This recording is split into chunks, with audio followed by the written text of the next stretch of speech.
මචාම් life YouTube channel එකෙන් අද ඔයාලට මම ගොඩාක් වටින වීඩියෝ එකක් අරන් ආවා.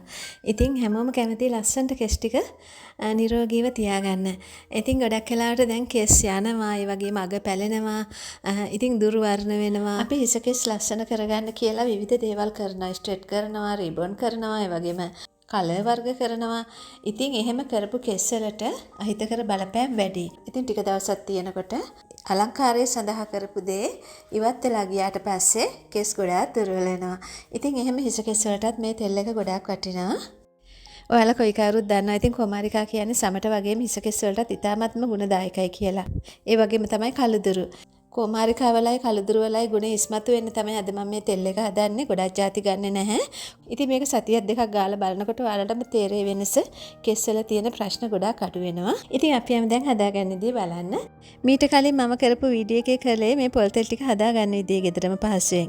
මිලිලීටර් 200ක් පොල් තෙල් හදාගත්තා මම. ගෑස් ලිපේ විනාඩි 30ක් වගේ තමයි වෙලාව ගියේ.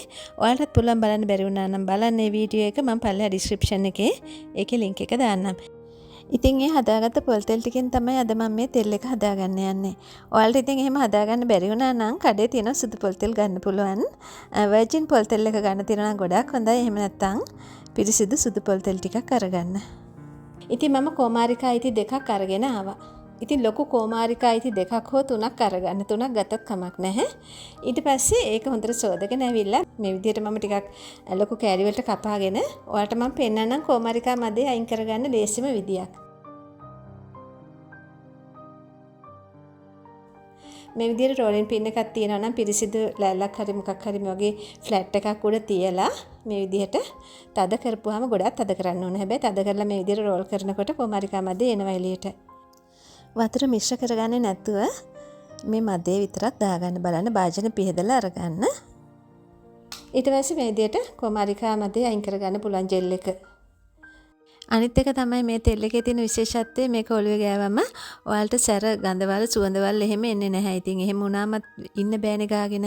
එහෙම කිසිම ප්‍රශ්නයක් එන්නේ නැහැ. ඔයාලට ගාගෙන ඉන්න පුළුවන් මේක. ඊට පස්සේ ඒ විදිහටත් මම අයින් කරගත්තා. ඊගාවිත්ත මම කපලා පෙන්නන්නම් ඔයාලට දෙපැත්තේ. මේ විදිහට තමයි මම හැමදාම ඔයාලට පෙන්නන්නේ කොමාරිකා මැදේ අයින් කරගන්න විදිය. කොළ පාට පොත්ත ගන්නේ නැතුව මැදේ කොහොම හරි කරලා වෙන් කරගන්න ඕනම ක්‍රමයකින්. ලොකු කෑලි තියනවා නම් පොට මේ විදිහට පුංචියට ඒවා කඩා ගන්න. හැන්දකින් හරි පියකින් හරි. ඉතින් මේ තියෙන කළුදුරු black seeds කියලා කියන්නේ මේවට. ඉතින් මේවා පුළුවන් සිංහල බෙහෙත් බඩු කඩ වලින් අරගන්න. මේකේ මම මේසැදි දෙකක් අරගන්නවා.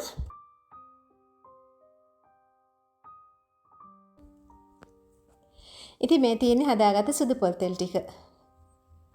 ඊට පස්සේ මම තෙල් ටික දාගන්නවා. ලිපේ තියලා දැන් රත් කරගන්න ඕනේ. මේ ටික උණු කරගන්න ඕනේ ඔක්කොම එකට දාලා.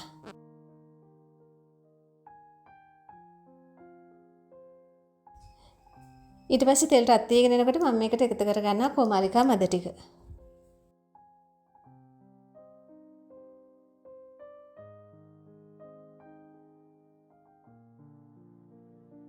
ඊට පස්සේ විනාඩියක් විතර තියලා කළුදුරු ටිකත් එකතු කරගන්නවා.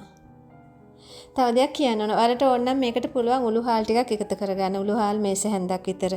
කරපිංච කොළ ටිකක් එකතු කරගන්න පුළුවන්. ඒවත් හිස කෙස් වලට ගොඩාක් ගුණ දෙන දේවල්. අද මම කොමාරිකයි කළුදුරුයි විතරක් මේකට එකතු කරගත්තේ. ඒ දෙකේ හොඳම ප්‍රතිඵල කෙස් වලට ලබා ගන්න. මොකද කොමාරිකයි කළුදුරුයි කියන්නේ ඔක්කොටම වඩා හිස කෙස් වලට ගුණ දෙන දේවල්. ඉතින් තෙල් එක සුවඳ කරගන්නත් තව ටිකක් ගුණයක් ලබා ගන්නත් තව දෙයක් එකතු කරගන්න පුළුවන්. ඔයාලා කළුදුරු ගන්න ගියොත් එහෙම සිංහල බෙහෙත් බඩු කඩවලට මේවත් අරන් එන්න පොඩ්ඩක්. මේ තියෙන්නේ සැවැන්දරා මුල්. ඉතින් තෙල් එකෙන් හොඳ සුවඳක් එනවා මේව දාගත්තාම. ඒ වගේම සැවැන්දරාත් කොණ්ඩෙට ගොඩක් ගුණයි.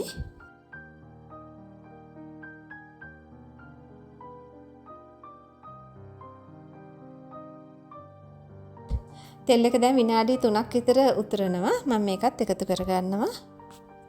විනාඩි 5ක් විතර හොඳට උතර ගත්තාම ඇති. මේකේ තියෙන අර වතුර ගතිය, සද්ද ගතිය නැති වෙනකන් ටිකක් අඩු වෙනකන් ලිපේ තියාගන්න. ගොඩාක් වෙලා තියාගන්න එපා. එතකොට පොල් තෙල් වල තියෙන ගුණය විනාශ වෙනවා, පාටත් වෙනස් වෙනවා. ඉතින් මේ තෙල් එක හදපුවාම පාටේ ලොකු වෙනසක් නැහැ. නිකන් ලාවට ලා කහ පාටක් වගේ තමයි තියෙන්නේ.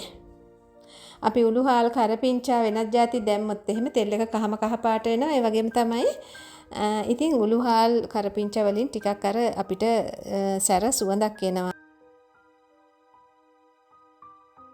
ඊට පස්සේ දැන් හරි. ඔන්න දැන් විනාඩි 5ක් විතර මම ලිපේ තියාගෙන මේක උතර ගත්තා. ඊට පස්සේ අයින් කර ගන්නවා. දැන් අයින් කරගෙන පෙරා ගන්නවා.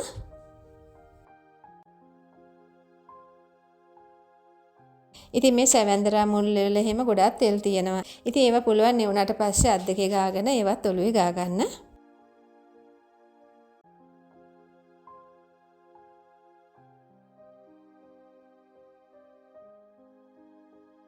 ඊට පස්සේ මම මේකට තව දෙයක් එකතු කරගන්නවා. තියෙනවා එකතු කරගන්න ඒකත් ගොඩක් ගුණදායකයි විටමින් E කරල්. විටමින් E කරල් මම කාඩ් එකක්ම එකතු කරගන්නවා. ඉතින් විටමින් E කියන්නේ තිසකෙස් වලට ඉතාමත්ම ගුණදායකයි. විටමින් E දාලා රත් කරන්න එපා. හොඳට නිවුනට පස්සේ තමයි විටමින් E කරල් එකතු කරගන්න ඕනේ. ඉතින් ඔයාලා සතියකට දෙසරයක් විතර මේ තෙල් එක ගා ගන්න ඔළුවේ. අල්ලට ටිකක් අරගෙන ඇඟිලි තුඩු වලින් හොඳට හිසේ සම මසාජ් කරගන්න. ඉතින් එහෙම කරලා හොඳට හිසකෙස් මැද මුල අග හැමතැනම ගා ගන්න තෙල්. ගාලා පැයක් විතර ඉඳලා නාන්න පුළුවන්. ඉතින් මේක නම් ගොඩාක් ගුණදායකයි කෙස් වලට. ඔයාලා මේක හදලා ගාලම බලන්න. ඔයාලගේ හිස කෙස් වල තියෙන ප්‍රශ්න ගොඩාක් දුරට අඩු වෙයි. ඔයාලා මේක ගොඩාක් හදාගන්න යන්න එපා. මේ ලීටර 200ක් 250ක් උඩරෙම හදාගන්න බලන්න.